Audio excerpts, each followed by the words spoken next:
Halo Ai, semoga sehat selalu. Sesuai penjelasan Valen yang terakhir tentang program warisan, ini Valen ingin sedikit jelaskan lebih dalam. Maksudnya gimana sih program warisan?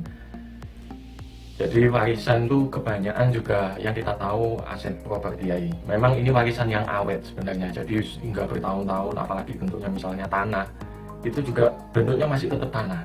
Jadi tidak menyusut, malah harganya naik hingga puluhan tahun mendatang. Tapi ada kendala di sini, pajak jual belinya yang bisa 4 kali kalau kita wariskan ke anak dan cucu. Jadi masing-masing 2 kali. Dan rawan sengketa antar saudara ini juga sudah banyak cerita. Yang satu nggak mau jual propertinya, yang satu ingin dicairkan saja supaya nggak ribet. Nah, ini ada solusi untuk program warisan 3 generasi ya. Program MIFID namanya. Dengan fitur manfaatnya nilai tunai yang pasti, keuntungan hingga 150% tanpa biaya pajak, tanpa surat waris saat pencairan, dan jika risiko meninggal akan diwariskan hingga ke anak dan cucu secara otomatis. Di sini kalian simulasikan buat C. Yulia. Jadi dipermisalkan warisan 1,4 miliar dari AI Susu untuk C. Yulia, hanya dengan AI Susu menabung 610 juta di awal di saat C. Yulia berumur 32 tahun. Ini akan mendapatkan total warisan 1,4 miliar, yang dimana selisih keuntungan dari yang kita tabungkan dengan yang kita dapat selisih keuntungannya 790 juta. Pencairan warisannya bertahap. Nah, ini keuntungannya sebenarnya bertahap ini supaya tidak langsung diberikan langsung habis, karena kan banyak juga cerita yang warisan sudah diwariskan tidak dikelola dengan baik, ternyata tidak lama habis dan akhirnya juga kondisinya kurang baik dari anak cucu. Ini pencairan warisan tahap pertama 200 juta di umur C. Yulia 45 tahun, dan kemudian pencairan tiap tahun dari umur 46 sampai 65 tahun sebesar 40 juta, total selama 20 tahun itu 800 juta pencairannya. Dan pencairan terakhir warisan tahap ketiga yaitu 400 juta di umur C. Yulia 65 tahun. Jadi meskipun mungkin, mohon maaf, AI Susu sudah tutup usia nanti suatu saat, dan C. Yulia juga sudah berumur lanjut di umur 65, tapi ternyata masih bisa merasakan warisan dari orang tua. Dan ini juga pastinya akan bermanfaat meskipun nantinya terasa kecil, tapi ini warisan ini bisa tetap dimanfaatkan di masa-masa kehidupannya C. Yulia. Jadi manfaat per tahunnya ini sebenarnya kalau dihitung-hitung 4%, yaitu setara deposito tahunan memang. Nah, cuman bedanya kalau dengan deposito kan kalau mau diwariskan pasti akan kekunci saat kalau pemiliknya tutup usia, misalnya susu AI tutup usia kekunci.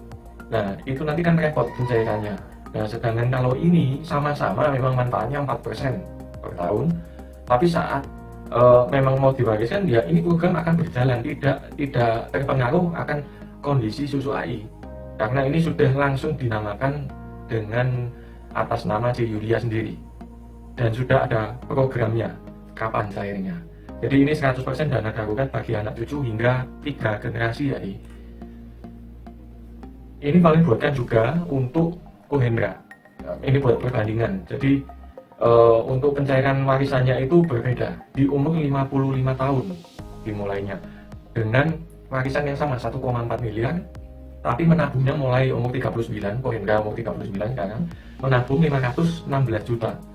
Pencairan tahap pertamanya 200 juta tetap sama, tapi di umur 55 tahun. Ya mulai umur mulai mau pensiun ya, Aizu.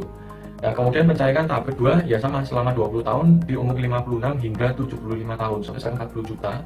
Dan pencairan warisan tahap ketiga yaitu saat Kohendra umur 75 tahun. Jadi sebesar 400 juta. Manfaat per tahunnya lebih besar. Kenapa? Karena untuk pencairannya lebih lama, sehingga dana mengendapnya lebih lama, sehingga istilahnya manfaatnya juga lebih besar, yaitu 4,75%, yaitu setara deposito tahunan juga. Dan ini adalah 100% dana darurat bagi anak cucu hingga 3 generasi. Bahkan sebenarnya ini untuk cicit juga bisa. Karena saat pencairan di umur 56 mungkin, yang 40 juta selama 20 tahun itu kan juga pasti Kohendra mungkin sudah punya cucu ya, meskipun masih bayi cucunya, yaitu cicitnya susu AI. Ya mungkin uang ini juga bisa untuk ngasih angpau lah ke cicit susu AI atau cucunya Kohendra. Jadi ini malah 4 generasi sebenarnya susu AI. Jadi bisa paling simpulkan sebenarnya warisan tuh semuanya tidak ada yang salah, cuman ini ada sebagian kecil yang disiapkan di program warisan yang tidak ribet. Jadi kalau warisan yang biasanya properti deposito pencairannya butuh surat-surat, pasti ada potongan pajaknya, pasti kadang-kadang ada rawan sengketa dan butuh waktu jual untuk aset properti jika dicairkan. Sedangkan untuk program warisan hidup ini pasti cair tepat waktu karena sudah terprogram dari awal dan tanpa potongan pajak. Dan program berjalan sesuai kontrak ke anak cucu, bahkan saya bilang ke cicit juga ya, sesuai jika terjadi resiko. Ya semoga penjelasan Valen ini cukup jelas dan semoga bermanfaat sesuai, jadi bisa ambil keputusan mau ambil yang mana untuk C. Yulia dan Kohendra. Mungkin kalau butuh peningkatan warisannya jangan 1,4, mungkin butuh yang 5M juga paling bisa nanti buatkan simulasinya. JC, AI, Su, Sajen.